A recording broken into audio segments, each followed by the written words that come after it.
अवधूत चिंतन श्री गुरुदेव दत्त. श्री स्वामी समर्थ.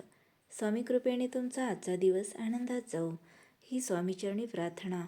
देवगुरु बृहस्पतीला ज्ञान, धर्म, भाग्य, संतती आणि भरपूर धन संपत्तीचा कारक मानले जाते. गेल्या काही काळापासून कर्क राशीत अस्त असलेले देवगुरु बृहस्पती 12 ऑगस्ट 2026 रोजी सकाळी 5:03 आपल्या उच्च राशीत म्हणजेच कर्क राशीत उदय होणार आहेत. गुरुचा उदय होणे ही अतिशय महत्त्वाची आणि प्रभावशाली खगोलीय घटना मानली जाते. गुरु अस्त असताना त्यांचे शुभ परिणाम कमी होतात. मात्र गुरु उदय होताच धर्म, शिक्षण, भाग्य आणि आर्थिक बाबतीत पुन्हा सकारात्मक परिणाम मिळू लागतात. विशेष म्हणजे याच दिवशी म्हणजेच 12 ऑगस्ट रोजी वर्षातील शेवटचे सूर्यग्रहण आणि 6 ग्रहांची युती यासारख्या मोठ्या खगोलीय घटनाही एकाच वेळी होत आहेत. त्यामुळे गुरु उदयाचे महत्त्व आणखी वाढले आहे. सूर्य केतूची युती किंवा ग्रहण योग अशुभ असला तरी प्रत्येक राशीवर त्याचा परिणाम सारखा होत नाही.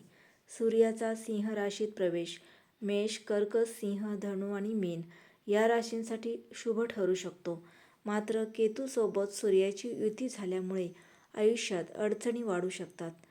चला तर जाणून घेऊया सूर्य केतू युतीचा सर्वात जास्त सकारात्मक परिणाम कोणत्या 3 राशींच्या लोकांवर होण्याची शक्यता आहे, ज्यामुळे त्यांना मोठा आर्थिक फायदा होऊ शकतो. पहिली रास आहे मेष. मेष राशीच्या लोकांसाठी सूर्य केतूची युती करिअर आणि कमाईमध्ये नवा बदल घडवून आणू शकते. एखाद्या जुन्या कामाचा निकाल अचानक मिळू शकतो. नोकरीत तुमच्या नेतृत्व गुणांची दखल घेतली जाईल. नवीन जबाबदारी मिळण्याची शक्यता आहे.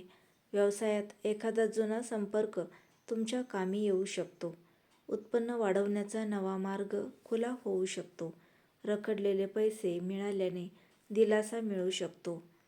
प्रेमसंबंधात पार्टनरला भविष्याबद्दल चांगली चर्चा होऊ शकते. कुटुंबात तुमचा आत्मविश्वास लोकांना प्रभावित करेल. विद्यार्थ्यांना एखाद्या महत्त्वाच्या प्रोजेक्टमध्ये यश मिळू शकते. घाईघाईने मोठा निर्णय घेणे टाळा. आज एखाद्या गरजू व्यक्तीला अन्न किंवा आवश्यक वस्तू देऊन मदतच करा. दुसरी रास आहे धनु. धनु राशीच्या लोकांना या काळात नशिबाची चांगली साथ मिळू शकते. करिअरमध्ये पुढे जाण्याचा नवा मार्ग दिसू शकतो. नोकरीत वरिष्ठ तुमच्या मेहनतीची दखल घेऊ शकतात. प्रमोशन किंवा नवीन पदाबद्दल चर्चा सुरू होऊ शकते. व्यवसाय करणाऱ्या लोकांना दूरच्या शहरातून किंवा परदेशातून एखादी संधी मिळू शकते. मोठ्या आर्थिक फायद्याची एखादी संधीही समोर येऊ शकते. बऱ्याच काळापासून रखडलेली डील पुन्हा पुढे जाऊ शकते. प्रेमसंबंधात पार्टनरसह फिरायला जाण्याचा किंवा भविष्याचे नियोजन करण्याचा विचार होऊ शकतो.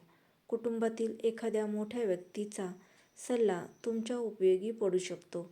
विद्यार्थ्यांना उच्च शिक्षण किंवा स्पर्धा परीक्षेशी संबंधित चांगली बातमी मिळू शकते. तुमचे मत मांडताना नम्रता ठेवा. आज एखाद्या गरजू विद्यार्थ्यांच्या शिक्षणासाठी मदत करणे शुभ आणि समाधान देणारे ठरेल. तिसरी रास आहे कर्क. कर्क राशीच्या लोकांसाठी सूर्याचा हा बदल पैशाशी संबंधित बाबीमध्ये हालचाल आणू शकतो. उत्पन्न वाढवण्याची एखादी नवीन संकल्पना कामी येऊ शकते. नोकरीत पगार, इन्सेंटिव्ह किंवा नवीन जबाबदारीबाबत चर्चा होऊ शकते.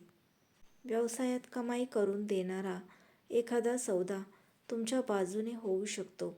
जुन्या संपर्कातून अचानक फायदा मिळण्याची शक्यता आहे.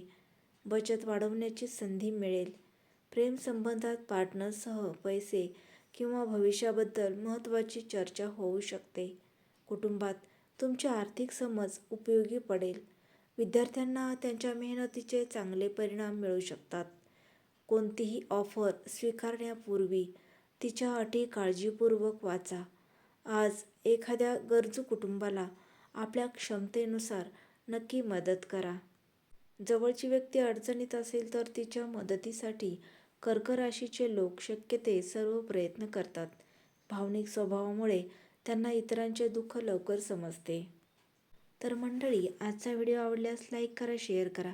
चॅनेलवर नवीन असाल तर चॅनेलला सबस्क्राईब करा. भेटूयात पुन्हा अशाच एका नवीन व्हिडिओसोबत. तोपर्यंत श्री स्वामी समर्थ.